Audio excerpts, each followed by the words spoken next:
So David, why two structures? Why not just put everything under one roof? We can, but normally we like to put all of the respite and sleeping in one separate structure, and then all the services infrastructure like the offices, dining, maybe the community room space in a separate structure.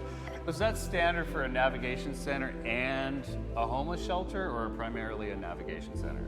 I would say a navigation center kind of puts a little bit more thought towards dignified living spaces than just kind of like your typical stale homeless shelter.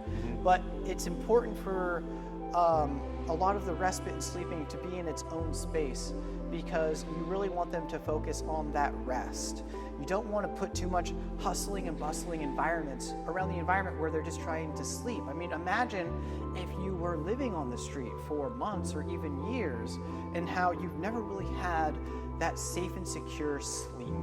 And so what we're introducing is this first, like, just good night's rest that allows your brain to reset. And like now you think about even just sports or trauma victims, and I hate to relate it to sports, but like your body needs a solid 8 hours for it to heal. That's not just physically, that's mentally as well. Yeah. So we really want to keep that sleeping and respite isolated, secure, and distinctly separate from the rest of like the hustle and bustle of let's get better vibe and atmosphere of the rest of the navigation center. What services are going to be included with this navigation center?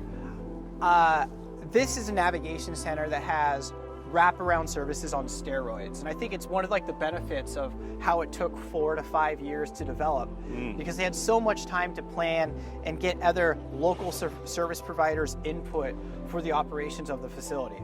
So like we were talking earlier, this has more services than we've seen in any other navigation center. Yeah. It has dental, has medical. You have the regular services that you're always going to find, but this is also going to introduce workforce development for job training, job placement. It's got a partnership with Cal Matters, but then also they're going to be bringing in more counseling. So there's going to be a whole triage center. That's going to be really cool. So we don't know what to call it. I mean, do we still call it a navigation building, or do we call it like a community enrichment center? So Vallejo's just knocked it out of the park. So David, earlier you had asked me why these projects are important to me. Why are they important to you? Well, because we get to be at the forefront of helping people that need it most.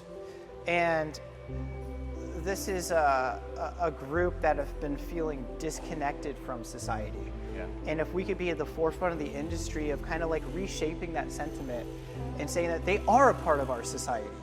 They shouldn't have facilities that disconnect them. We want to integrate them. We want to recommunitize them. We want to show them what it means to be a neighbor to others. And these facilities are the harbors of hope for that. Like, these aren't just navigation centers or a place to get services. They are a beacon of hope in their lives. And they really become kind of like the first stage of healing, which is going to translate to being successful once they're in housing.